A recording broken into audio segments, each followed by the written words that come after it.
So, 2026, it's right around the corner. And it's shaping up to be a year of, well, intense challenges and contradictions. It feels like a time where all the old rules are breaking down and the new ones haven't quite been written yet. It kind of feels like we're all sailing straight into a perfect storm of change. And that idea of a storm-tossed journey, it actually gives us a great guide for thinking about the year. Odysseus, the hero from Homer's Odyssey. The classicist Daniel Mendelssohn has this great line where he calls him the perfect hero for our storm-tossed times. And it makes so much sense, right? His whole story is this epic, brutal journey home, facing down monsters, and just total uncertainty. It's a really powerful metaphor for where the world is headed in 2026, a path that's going to be defined by some really tough choices and, some huge consequences. So, what are the monsters we're going to face on our own Odyssey? So what exactly are these storms brewing on the horizon? Well, in this explainer, we're going to navigate through three of the biggest ones. First up, a real crisis in democracy. Then we'll look at the double-edged sword of technology. And finally, we'll dive into a massive shift in the global economic order. All right, let's get into it. Okay, first up, the state of democracy. We're talking about these deep, partisan divides that are testing democratic systems to their absolute limits. You can see it all across the West. This battle is just raging between populist nationalism and the political establishment. And in 2026, it feels like it's hitting a real fever pitch. And you really don't have to look any further than the United States to see this in action.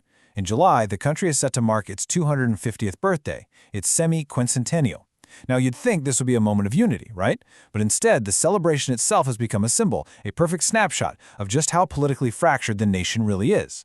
And this slide just lays out that split so perfectly. I mean, look at this. On one side, you've got the official America 250 Commission.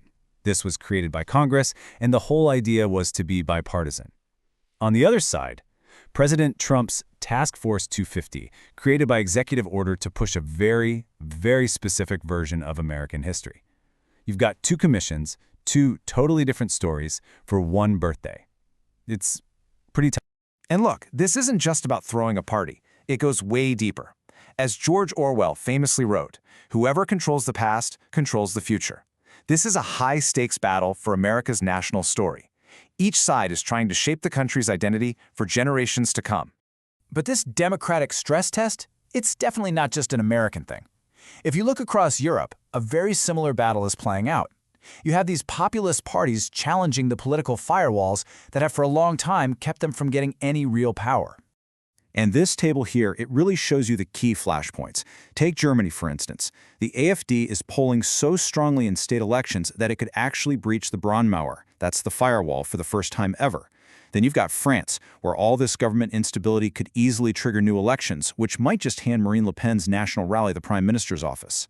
And over in Britain, local elections are going to be the big test to see if Reform UK's strong polling numbers can finally turn into actual on-the-ground power.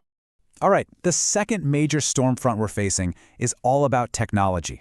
2026 is shaping up to be the year where the incredible, mind-blowing promise of innovation slams right into its potential for disruption and for danger. And right at the heart of this conflict, of course, is artificial intelligence.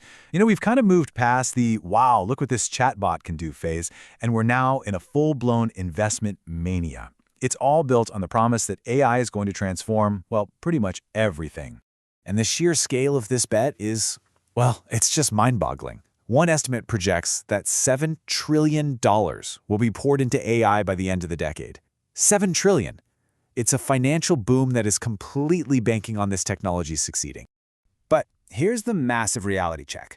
Right now, a staggering 95% of corporate AI pilot projects are failing to generate any financial return at all. There is this huge yawning gap between all the hype and the actual profitable use of AI by real businesses. So this gap, it creates enormous risks. I mean, what if investors lose faith? That could trigger a market correction that wipes out trillions. But what if it goes the other way and adoption does speed up, especially with these new autonomous AI agents that are basically designed to be drop-in replacements for human workers? Well, that could spark a huge social backlash against AI as a job-stealing menace, especially for new grads just trying to enter the workforce. And this tension between technology's promise and its peril, it isn't just happening down here on Earth. In 2026, the final frontier is quickly becoming the next battlefield as military competition in space heats up dramatically. We're basically watching a new arms race kick off, step by dangerous step. The US is pushing for a Golden Dome missile shield. Russia is reportedly testing a space-based nuclear weapon designed to wipe out entire satellite networks. And at the same time, countries like Britain and France are openly developing their own offensive counter-space capabilities. I mean, decades of norms that kept space peaceful, they're just eroding right before our eyes. Okay, our third storm is economic. The tectonic plates of the global economy are shifting, and it's creating a whole new landscape with new winners, new losers, and a whole new set of rules. And this chart right here, it captures a truly historic moment. Sometime in early 2026, India's economy is projected to actually overtake Japan's, making it the fourth largest in the entire world. I mean, after zooming past countries like Britain and Canada, it's now closing in on Germany for that number 3 spot. Just incredible. But, and this is so important, here's the crucial context. It's another one of 2026's great contradictions. So while India is an economic giant in absolute terms, it's still a poor country when you look at GDP per person. It ranks 126th in the world. All that wealth is shared among more than 11 times as many people as in Japan. So you have this paradox. India is a new superpower and a nation still fighting widespread poverty, all at the very same time. Meanwhile, the established economic powers, they're facing some serious headwinds of their own. The whole post-war trade order, which was led by the United States, is under immense pressure from a much more assertive China, which sees a huge opportunity in America's recent turn inward. And China has a very clear playbook for 2026.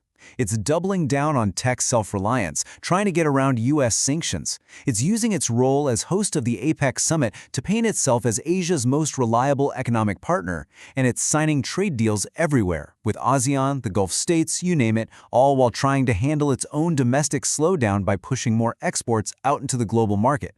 Every single one of these moves is a calculated play to reshape the economic order in its favor. But you know, it's not all grand strategy and geopolitical chess. The character of 2026 is also being shaped by some really surprising and even contradictory cultural and consumer trends that are happening just below the surface. These are the small shifts that actually tell a much bigger story about our changing world.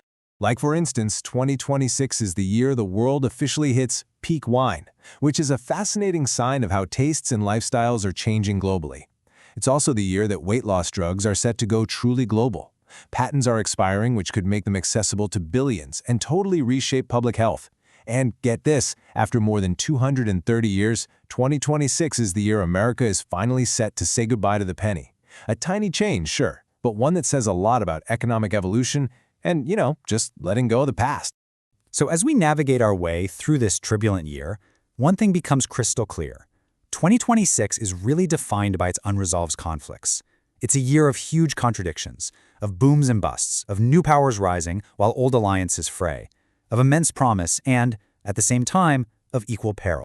And that brings us back, finally, to Odysseus. Just like him, our world finds itself on a storm-tossed sea, facing its own set of monsters and forks in the road. And the ultimate question for 2026, the one we're all left with, is this: which path will we choose?